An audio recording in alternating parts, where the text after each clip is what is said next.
This wouldn't be my first choice for my favorite electric guitar sound. There is something missing, and I guess this is the natural tube compression when you play with the real tubes.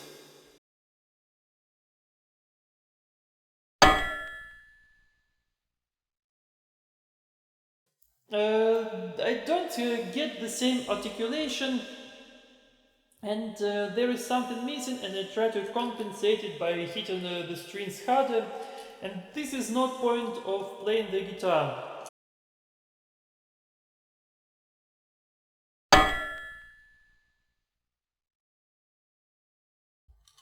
I would grab some of these preamps, but I still kind of missing this articulation while playing the guitar.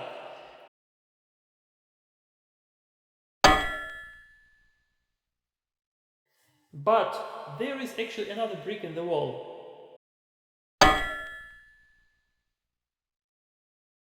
That's also from the AMT. But this is the issue for my new episode.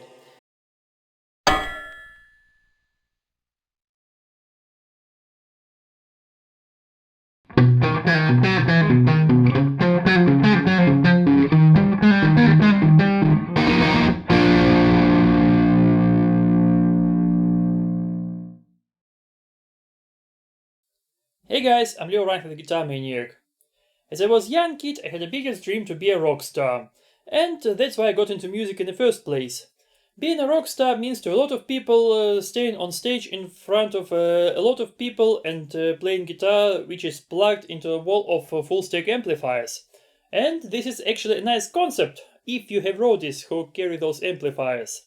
But for the rest of us who have to carry our stuff ourselves, we like to keep things minimalistic. And how do you do that? Well, today we have digital technology which allows you to get huge sound without having huge equipment. But some people still prefer analog devices. And this gets kind of tricky. There was a nice concept in a solid state world where people got rid of battery compartments and they got this sort of sneaker size pedals. In a tube world, this was kind of tricky, but the Russian company AMT have surprised me at this time once again. They already have come up with the smallest tube guitar preamplifier. They came up with the Legend Amps series, which are basically the solid state preamps, and they sound actually pretty good, and I was almost satisfied with their sound. But coming up with the smallest preamp that is sneaker size, well, who have thought that it was possible? Basically, this is nothing but a Legend Amp series, but with tube in it. Meaning that each one preamp represents some kind of sound of the legendary amps, and it has a real tube that's powered with high voltage, or in some pedals they use hybrid technology with tubes and solid state. And do I have to say that this sounds great?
If you have seen my videos about AMT products, you probably know that I'm using the SS11A preamp for about 5 years now.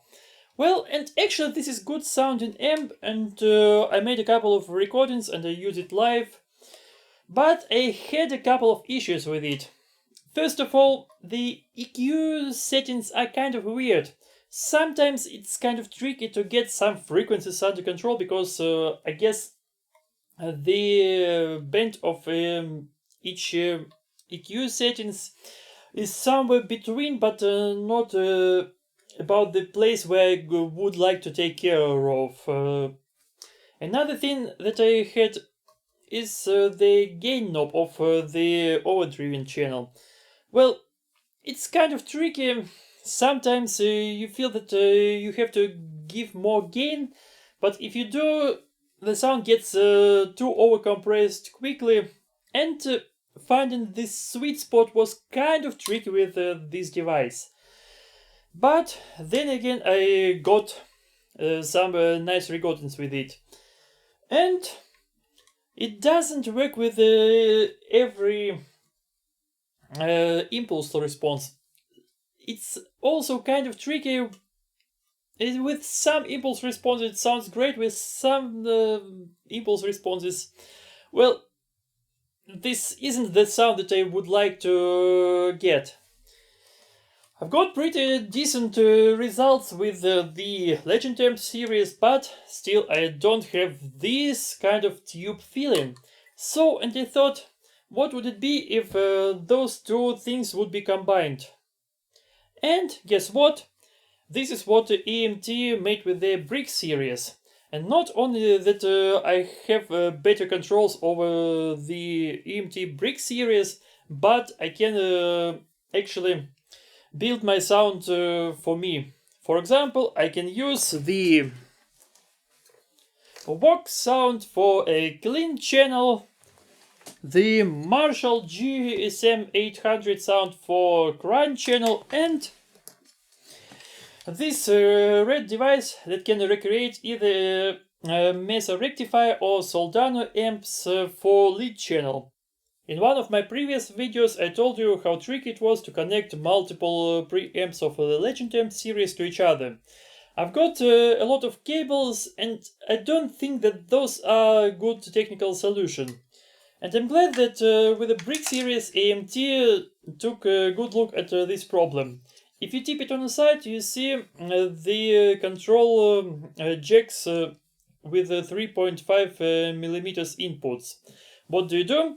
You simply grab the ordinary audio stereo cable and you connect the output A of one preamp to the input B of the next preamp. And if you have multiple preamps, you simply connect it the way A to B. And then what do you get? When you switch one of the preamps on, the rest of the preamps go in bypass mode. And this is actually a good thing. Well, you can actually put them in any audio you like. For example, I like to keep the clean channel on the left and the high gain channel on the right. But if you are used to other settings, you can actually put your clean channel on the right and high gain channel on the left, and the crunchy channel is somewhere in the middle. And here is one issue that I would like to mention. Well, this device comes without any power supply and without any cables. Well, okay, I can get it, the power supply is not included. Even for this price, you might consider to include some power supplies. But okay, I can live with it. But I would like to appeal to AMT. Guys, would you please consider to add some of the control cables? Yes, I get it. I can use any audio cable with 3.5 mini jack stereo. Well, but we like to keep things minimalistic. So if you connect a couple of preamps, you see how big this space here is. And how do you reduce it? You can use the Engl input. The problem is there are not this kind of this short inputs on the market, these short cables. And so I personally had to solder mine. And so this might be a good idea to add a couple of these cables, those don't cost much. So please consider to do this. Well, another issue that I have with these Stomp boxes is power supply. Those require 12 volt DC, about 250 or 300 milliamperes. Well, I get it, the tube devices are easy to power with 12 volt power supply. And here is my problem. I can easily power a couple of those with my Harley Benton ISO 2 Pro that has two 12 volt outputs. And this actually works great. But if I have to add a couple of more of these devices, I have to get a couple of external power supplies. Well, this is maybe my only issue. I would like to have some kind of power supplies for pedal boards with multiple connections that offer more than only two 12 volt power supplies. And so either AMT, maybe you can come up with some small, light, reliable power supply, or even Harley Benton, would you take this case under control as well? This would help us a lot. There are a couple of more things that those preamps have to offer. Basically, AMT took the concept of the second generation of the Legend Amp series and they made here a small switch which allows you to choose between the preamp and overdrive mode. And that's where the things getting start interesting, because you can actually use some of those preamps as the ordinary preamps, and another ones is the overdrive pedals.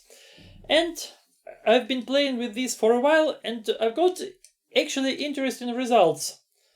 But I can't demonstrate all this in one single video, and I guess I make a couple of more videos where I don't talk anything and demonstrate each and every pedal in all the possible variations and all the possible connections. The good thing about those preamps, there is something for the bass players. A couple of devices that recreate the sound of the bass amps. And now I would like to go back to a couple of videos where I mentioned the SS11A by AMT. As I mentioned several times, this is actually a good tube preamplifier in a flowboard format. But it doesn't work with any kind of content and doesn't work with all the musical genres. And so I was looking forward to get a couple of more preamps to get some variety in sound.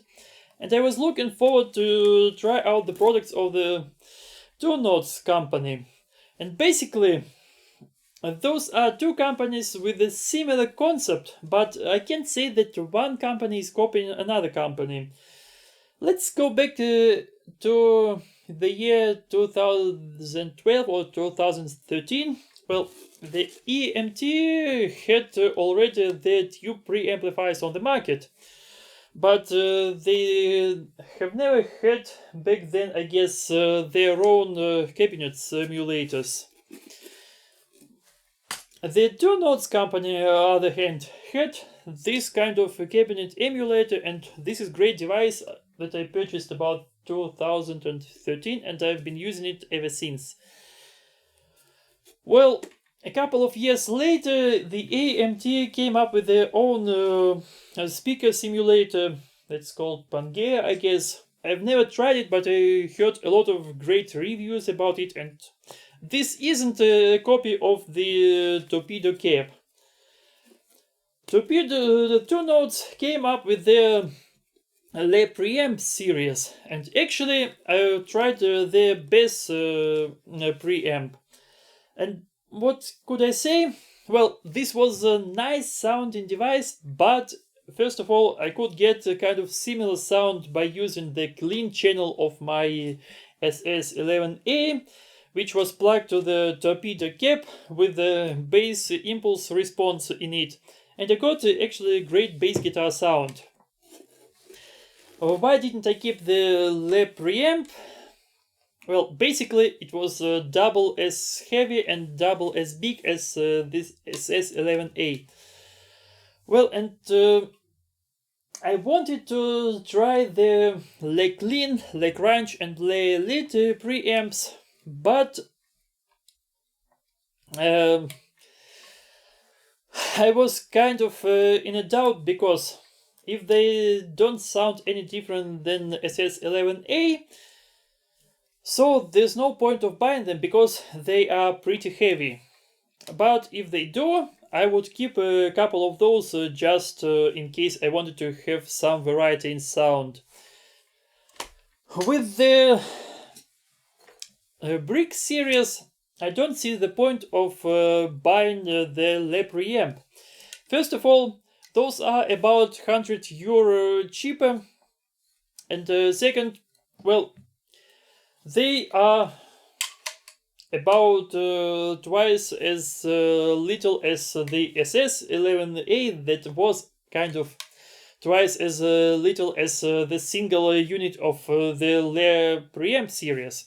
And if you want to have a clean crunch and lead, as I wanted to have, so this is a really great sounding device, but still I would like to compare those. So let's make it this way. If this video hits about 20,000 views, I'll compare those preamps to the Le Preamp series and say whether it's worth of buying Le Preamp or not. Well, I guess those are kind of good sounding devices, but they are too heavy and too big. Well, of course, you have a certain advantage because Le Preamp series have the MIDI input, so you can connect all your devices with the MIDI controller and control all the multiple settings with only one step on the MIDI controller. But there is something more to come. If you go to the official homepage of the AMT Electronics, you see the information that they are actually designing the pedal board for the Brick series. And basically, if you turn this device around, you see the connector here. And basically, you can connect multiple devices on this pedal board, and you don't have to have any cables at all. And the good thing about it, this pedal board has its own MIDI inputs and outputs. So actually there's no difference between the Le Preamp series in case with MIDI controller and the AMT Brick series. Well, I hope that this pedal board won't be overpriced, but I really want to check this out. The big question is where you can buy these devices. Well, ever since I live in Germany, first thing I would do, I would go to Thomann and buy it there. But Thomann doesn't has these devices. So there is actually the official store of AMT. There are 3 of them, I guess, for USA, for Russia and for Europe as well. So I purchased them there. They ship it within Europe if you buy the items for over €150, and ever since those preamps are €175. So I got them delivered from Italy for some reason free of charge. So I guess in the near future maybe they will be on sale in Thomann, or if not, hey guys from Thomann, grab those devices, they are actually great. Last but not least, next few days I'll be making a couple of videos where I do absolutely no talking. I'll simply plug these devices to my impulse responses, and I'll plug guitar in and show all the possible connections, especially because some of those preamps have some switches like treble shift or mid boost. Or in case with this RS preamp, it can work in both Soldano or the Mesa rectifier modes, delivering the sound of those legendary amps. And another thing, I already mentioned how I record bass at home. Usually I was using the SS11A in a clean mode and some bass cabinet impulse responses. So I'll try to check out those preamps F and Vox that deliver the clean sound for electric guitar. And if you have been watching the Le Bass versus SS11A video, I showed you how I plugged my guitar through the bass preamplifier, and I was trying it with some guitar cabinet impulse responses. And the same thing I will do with the bass preamplifier. So stay tuned for the news, have a nice day, and keep on rocking.